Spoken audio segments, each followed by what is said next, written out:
And the manosphere is erupting again, courtesy of Fresh and Fit. If nothing else, these guys keep the manosphere alive sometimes. If you haven't watched a Fresh and Fit podcast, you should. The live shows, like I said, I've referred to it in a previous video. They're very much a Jerry Springer type feel. And these guys are promoting themselves as alpha males.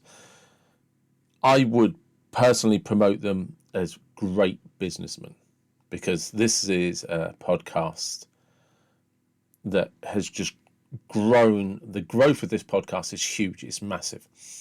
And the way that they've come up through the online, on the internet, it's a business model that's working for them. So I actually have a great deal of respect for them in that sense. But I'm also 47, so I don't need to be worrying about what they're talking about when it comes to girls and women and, sleeping with everything that moves and game and all of that.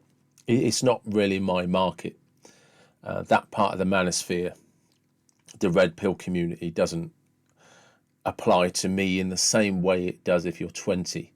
And I would say if you're in your 20s, that's probably a large part of their core audience. I could be wrong. So what have they done this time? They both, basically, as two black guys, they both turned and said they don't date black women. They were quite derogative in some of the terms they used. Certainly as a white guy, if I'd have said, some of the terms that they used, people would be screaming holy shit, and there'd be a lot of anger thrown at me and accusations of racism.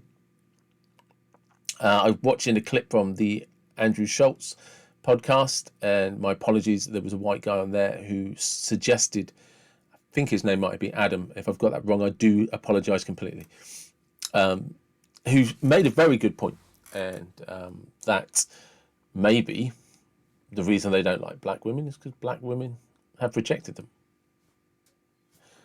Maybe. Who knows? Who knows? My own theory on these things is, and I remember this growing up, whenever we went to play football and went to another school, the women at the other school, the girls, sorry, at the other school, always looked hotter than the girls at my school. It's new. And I have long had a theory. It's all about being outside of the gene pool.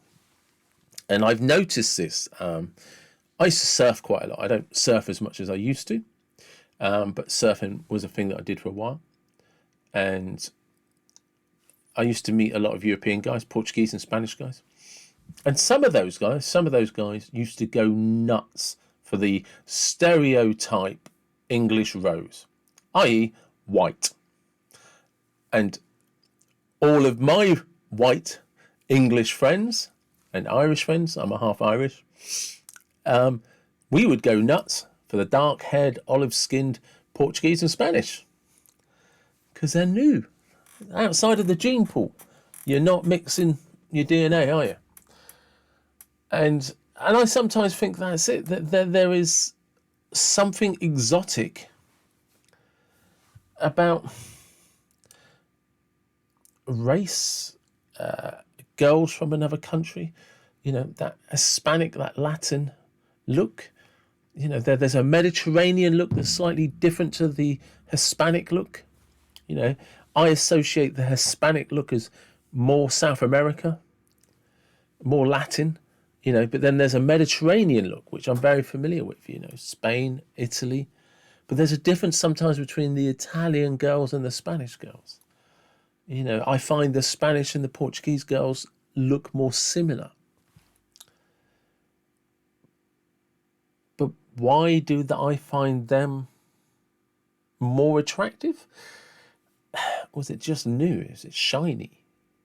And I wonder, when Fresh and Fit were talking, there's a point that I kind of understood what I thought they were actually trying to get at. It's just the way the show is. That's not how they always talk. But I think the point is that sometimes to them, white girls are more exotic. It's outside the gene pool. And definitely as a guy, I don't have a type. I have I've dated black girls, I've dated white girls, I've dated a Russian girl. I don't have a type. I just, and actually a lot of guys I know don't have a type. It's consensual, maybe. That's our only type. But genuinely, most guys I know, there's things they like in girls, but they're not that fixated on a type. There isn't a tick list of it must be long legs, nice arse, boobs, whatever. There's always something that we lean towards. But I can't think of any of my girlfriends that really blew that away in that part. I was always into them for different reasons. Either I found them really physically attractive, or I found them just really good company. So yeah, there was never a type. I've never been that guy. But I do. There is definitely something. I used to go on holiday a lot with surfing. Me and a mate, we did like Cherbourg all the way down to the Algarve. We've done over a few years. I've been to Fuerteventura, I've been to Morocco. There's those girls, those ladies. They look exotic, but it's also sun-drenched beaches. Maybe that helps. Maybe it's the outside bars. It's not like in England, where it can be the middle of summer and everyone's inside with their coats on because it's pissing down with rain outside. When you're sat at a beach bar drinking beer and all of the women that are around you have got sarongs and bikinis on, it's not the same as duffel coats and umbrellas. There's a difference, you know what I'm saying? So, yeah, let me know. Do you have a type? Do you believe there's a type? And if so, what's your type?